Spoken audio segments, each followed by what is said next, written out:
اعوذ باللہ من الشیطان الرجیم بسم اللہ الرحمن الرحیم وهو الذی انشأ جنات معروشات وغیر معروشات والنخل والزرع مختلفا اکلہ والزیتون والرمان متشابہا وغیر متشابہ کلوا من ثمرہ اذا اثمر وآتوا حقہ یوم حصادہ ولا تسرفوا انہ لا يحب المسرفین۔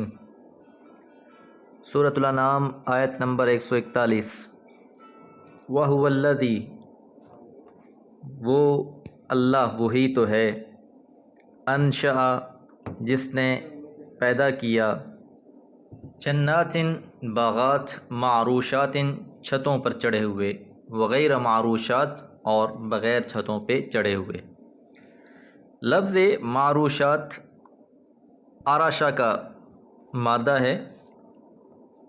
جب اس کا ذکر کسی پودے یا بیل کے ساتھ ہو تو اس کا مطلب ہوتا ہے کہ ٹہنیوں کے ساتھ یا لکڑیوں وغیرہ کے ساتھ کسی بیل کو اٹھا کر اونچا کرنا، جیسے آرش الکرم یعنی انگور کی بیل لکڑی کے ساتھ اوپر چڑھا دی گئی۔ تو ایسی بیلیں جس طرح انگور ہو گیا، توری ہو گئی، تو بعض بیلیں ایسی ہوتی ہیں جن کو ڈنڈی لکڑی کے ساتھ دیواروں پر چڑھا دیا جاتا ہے، چھپروں پر چڑھا دیا جاتا ہے۔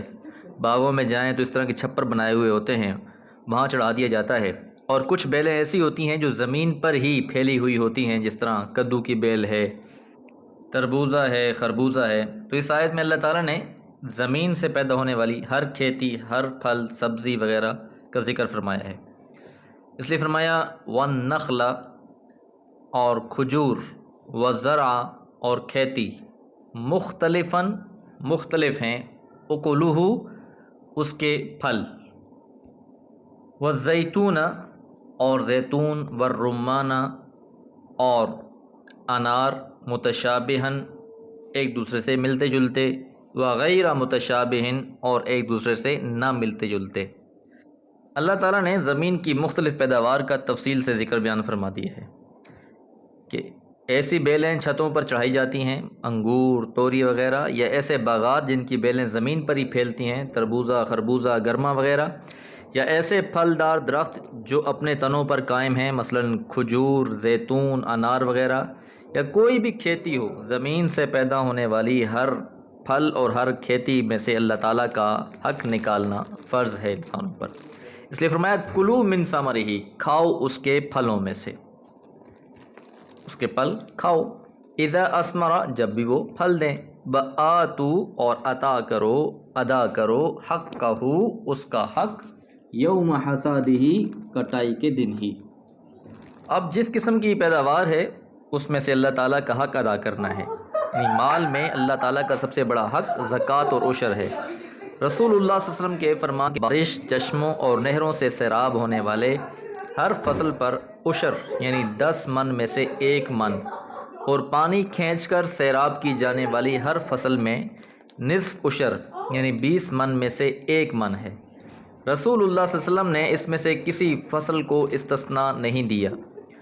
مفصل احکامات کتب احادیث وغیرہ میں ملاحظہ کیے جا سکتے ہیں۔ البتہ بعض اہل علم یہ فرق کرتے ہیں کہ سبزیوں میں اور ایسے پھلوں میں جن کو ذخیرہ نہیں کیا جا سکتا ان میں زکوٰۃ نہیں ہوگی، جبکہ بعض اہل علم کی رائے احادیث کی روشنی میں یہی ہے کہ جس قسم کی بھی پیداوار ہو اس میں سے زکوٰۃ ادا کی جائے گی۔ دور رسالت کے عمل کو دیکھتے ہوئے زیادہ سے زیادہ یہ کہا جا سکتا ہے کہ حکومت ایسی چیزوں کا عشر لینے کا اہتمام کرے جن کا ذخیرہ کر سکے، باقی باغوں اور کھیتوں والے اللہ کا حق خود مستحقین میں تقسیم کریں۔ اور ساتھ یہ بات بھی یہاں بتانا اور سمجھانا مقصود ہے کہ یہ جو لوگ اہل مکہ اپنی پیداوار میں سے مختلف بتوں اور مجسموں اور مورتیوں کا حق نکالتے ہیں، یہ حق ان کا نہیں بنتا بلکہ ان کو پیدا کرنے والا، ان چیزوں کو بنانے والا اللہ ہے، لہذا اللہ کی راہ میں ان کو خرچ کیا جائے۔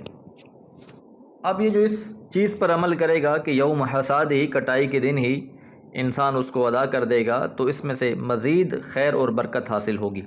اور یاد دی رہے یہاں پر بھی کہ ایک ہمارا جو سسٹم ہے اس شرعی سسٹم کے خلاف کہ ہر چیز پر ٹیکس لگا دیا جاتا ہے، یہ برکت سے خالی عمل ہے۔ جو زکوٰۃ کا معاملہ تھا، عشر اور خمس کا معاملہ تھا، اس میں ہر انسان اپنی حیثیت کے حساب سے حق نکالا کرتا تھا، لیکن اب یہ ٹیکس تو ایک ایسی چیز نافذ کر دی گئی ہے جو ہر کسی پر لازم ہے، چاہے وہ خود ہی کیوں نہ محتاج اور فقیر ہو۔ وَلَا تُسْرِفُوا، اور تم حد سے آگے نہ بڑھو۔ تُسْرِفُوا، اسراف سے مراد ناجائز جگہ خرچ کرنا بھی ہے اور اعتدال سے بڑھ کر خرچ کرنا بھی۔ اسی طرح کھانے میں زیادتی بھی منع کی گئی ہے، جس طرح کہ فرمایا کُلُوا وَاشْرَبُوا وَلَا تُسْرِفُوا، کھاؤ اور پیو اور حد سے تجاوز نہ کرو۔ اور اسی طرح یہ بات بھی یاد رہے کہ ایسا خرچ یا اتنا صدقہ کر دینا کہ اس کے بعد آدمی خود محتاج ہو کر مانگنے پر مجبور ہو جائے، اس کو بھی اسراف میں شمار کیا گیا ہے۔ انہو، یقیناً وہ اللہ تعالیٰ، لا یحب، نہیں پسند کرتا، المسرفین، اسراف کرنے والوں کو، حد سے تجاوز کرنے والوں کو۔ اللہ تعالیٰ سے دعا ہے اللہ تعالیٰ نے جو بھی مال عطا فرمایا ہے اس مال میں سے اس کا حق ادا کرنے والوں میں سے بنا دے۔ وما علیہ الا البلاغ۔